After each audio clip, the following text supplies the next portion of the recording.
আমাদের বিল আপনাদের অ্যামেন্ডমেন্ট ছিল, যেটা সর্বসম্মতিক্রমে কার্যত অনুমোদন হয়েছে। আমি ধন্যবাদ জানাই। আমি বিষয়ের বাইরে আপনি আমাকে বলার সুযোগ করে দিয়েছেন, আমি ধন্যবাদ জ্ঞাপন করি। আমাদের পার্শ্ববর্তী রাজ্য আসামে বন্যা পরিস্থিতি অত্যন্ত উদ্বেগজনক। আপনারা জানেন, সবাই টিভিতে, মিডিয়াতে, আত্মীয় স্বজনের মাধ্যমে জেনেছেন। ওখানে আমাদের বাঙালিরাও প্রচুর থাকেন এবং আসামের সঙ্গে আমাদের অত্যন্ত আত্মিক সম্পর্ক রয়েছে পশ্চিমবঙ্গের সঙ্গে। প্রায় 100 জনেরও বেশি মানুষের মৃত্যু ঘটেছে। ভারত সরকার এবং আসাম সরকার এবং নানা সামাজিক প্রতিষ্ঠান, ব্যক্তিগতভাবে অনেকেই এগিয়ে এসেছেন। ছত্তিশগড়, মণিপুর রাজ্যের সেখানকার সরকারও আসাম সরকারকে সহযোগিতা ঘোষণা করেছে। আমি পশ্চিমবঙ্গ সরকারের পক্ষ থেকে মুখ্যমন্ত্রীর ত্রাণ তহবিল থেকে 10 কোটি টাকা আর্থিক সাহায্য আসাম সরকারকে আমরা দেওয়ার জন্য এখানে প্রস্তাব রাখছি এবং আমরা সেটা আসামের মুখ্যমন্ত্রী মহোদয়ের কাছে পৌঁছে দেওয়ার ব্যবস্থা করব। মহোদয়, আমি দুটো ঘোষণা এখানে করছি। মাননীয় অর্থমন্ত্রীর সঙ্গে আমার আলোচনা হয়েছে এবং অর্থ দপ্তরের সঙ্গেও আলোচনা হয়েছে। দুটোই আমাদের, একটি প্রাক্তন বিধায়ক কেন্দ্রিক আর একটা বর্তমান বিধায়কদের কাজের সুবিধা কেন্দ্রিক। বিষয় হচ্ছে, আমরা দীর্ঘদিন ধরে দেখেছি বিভিন্ন সময় বিধায়কদের নানা সুযোগ সুবিধা ইত্যাদি বিগত সরকার বৃদ্ধি করলেও প্রাক্তন বিধায়কদের ক্ষেত্রে কোনো রকম অর্থনৈতিক সুরক্ষা বা তাদের সহযোগিতা বিগত সরকার করেননি। এবং আমি হয়তো ওই সামান্য টাকা বিগত সরকার তাদের মনে হয়নি দেওয়ার প্রয়োজন আছে, কিন্তু আমি নিজে বেশ কিছু প্রাক্তন বিধায়ককে আমি দেখেছি ভিন্ন ভিন্ন দলে, তারা অত্যন্ত সততা নিষ্ঠা নিয়ে তাদের বিধায়কের কার্যকাল অতিবাহিত করেছেন। আমি এক্ষেত্রে পূর্ব মেদিনীপুর জেলায়,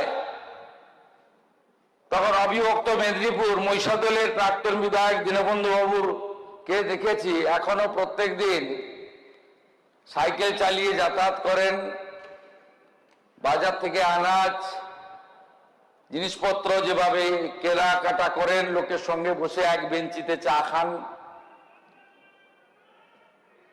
আবার আমি কয়েকদিন আগে একটা ভিডিও দেখছিলাম,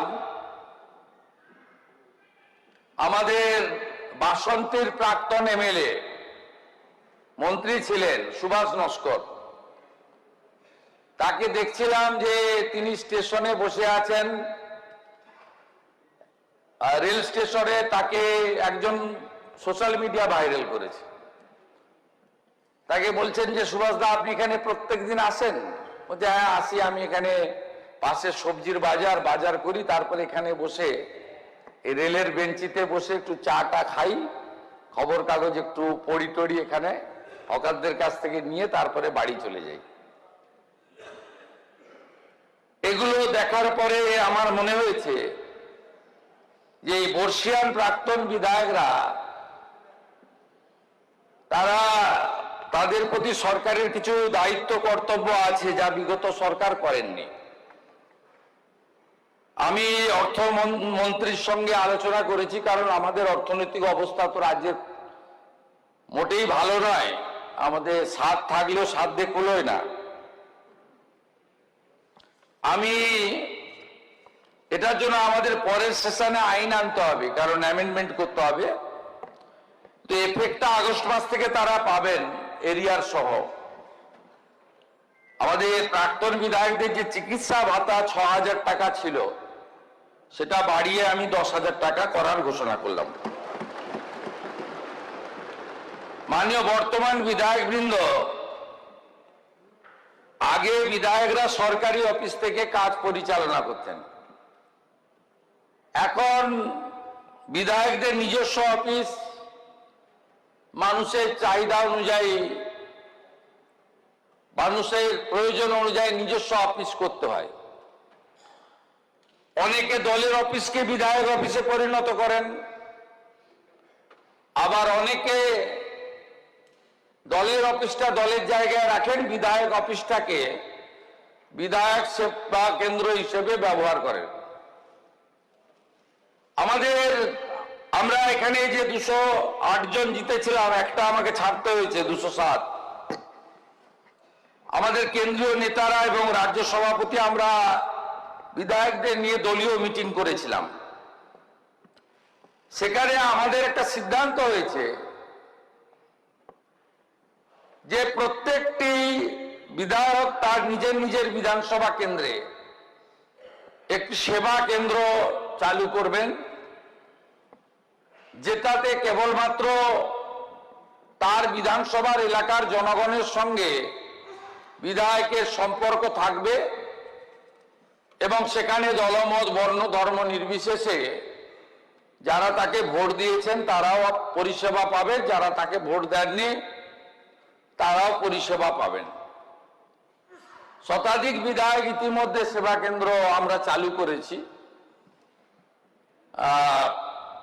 অনেক রকম বিরোধী পক্ষ আছেন, আপনারা কি করেছেন আমি জানি না, কেউ কেউ হয়তো করেছেন, কেউ কেউ ভাবছেন করবেন। এখানে সেবা কেন্দ্র চালাতে গেলে অর্থের প্রয়োজন হয়, একটা মিনিমাম ব্যবস্থা লাগে। এক্ষেত্রে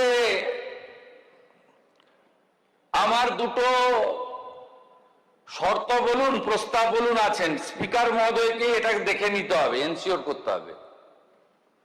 একটা হচ্ছে যে বিধায়করা তাদের সেবা কেন্দ্র চালু করবেন সেই সেবা কেন্দ্রের নাম দিতে হবে নেতাজি সুভাষচন্দ্র বসু সেবা কেন্দ্র। আর পশ্চিমবঙ্গ সরকারের তথ্য সংস্কৃতি দপ্তর থেকে আমরা ধুতি পাঞ্জাবি পরিহিত নেতাজি সুভাষচন্দ্র বসুর একটি ছবি আপনাদেরকে পাঠাবো। ওই অফিসে এটা রাখতে হবে আপনাদের, ম্যান্ডেটারি। এই দুটো কাজ যদি করতে পারেন তাহলে 30,000 টাকা করে মাসে আপনারা সেবা কেন্দ্র চালানো খরচ পাবেন। এটা আগস্ট মাস থেকে পাবেন, পরের বিধানসভায় আমরা অ্যামেন্ডমেন্ট করে নেব অর্থমন্ত্রীর নেতৃত্বে, এবং একসঙ্গে আগস্ট মাস থেকে টাকাটা তখন পেয়ে যাবেন। এই দুটো শর্ত আপনাদেরকে পালন করতে হবে এবং অধ্যক্ষ মহোদয়কে এটাকে এনশিওর করতে হবে। যারা পালন করবেন না তাদের জন্য অর্থ দেওয়া হবে না, পরিষ্কার কথা। এই দুটো আমার, এই তিনটে ঘোষণা ছিল। আপনাদের সবাইকে স্বাধীনতা দিবসের প্রাক্কালে ধন্যবাদ জানাবো। হর ঘর তেরঙ্গা 70 লক্ষ জাতীয় পতাকা আমরা বিতরণ করেছি। কোন বিধায়কের জাতীয় পতাকা লাগলে এলাকায় বিতরণ করার জন্য স্থানীয় বিডিও অফিসে বা তথ্য সংস্কৃতি দপ্তরের অধীনে যে অফিস আছে যোগাযোগ করবেন। এবং আমরা আগে ডাক পেতাম না, এলওপি কেও ডাকতো না। রেড রোডের কর্মসূচিতে তো সবাই ডাক পাবেন, চিঠি এসে যাবে। আর জেলায় জেলায় জেলা শাসক, মহকুমা শাসকদেরকে আমাদের নির্দেশ দেওয়া হয়েছে সমস্ত নির্বাচিত বিধায়ক সাংসদকে স্বাধীনতা দিবসের প্রোগ্রামে মর্যাদার সঙ্গে সম্মানের সঙ্গে ডাকতে হবে, বসাতে হবে। আমি স্বাধীনতা দিবসের প্রাক্কালে আপনাদের সবাইকে অভিনন্দন জানিয়ে এবারে রাখি বন্ধন আমরা সরকারিভাবে পালন করব। রাখি বন্ধন উৎসব আগে যুব কল্যাণ ও ক্রীড়া দপ্তর করত, এখন যুব কল্যাণ এবং ক্রীড়া দপ্তরের সাথে তথ্য সংস্কৃতি দপ্তর যৌথভাবে রাখি বন্ধন উৎসব সরকারিভাবে গোটা রাজ্যে পালিত হবে। আপনার সবাইকে আরেকবার ধন্যবাদ দিয়ে আমি শেষ করেছি। ধন্যবাদ মাননীয় মুখ্যমন্ত্রী। মাননীয় সদস্যগণ, এখন আমরা একটি প্রস্তাব এর নোটিশ পেয়েছি মাননীয় পরিষদীয় মন্ত্রী শ্রী শঙ্কর ঘোষ মহাশয়ের কাছ থেকে।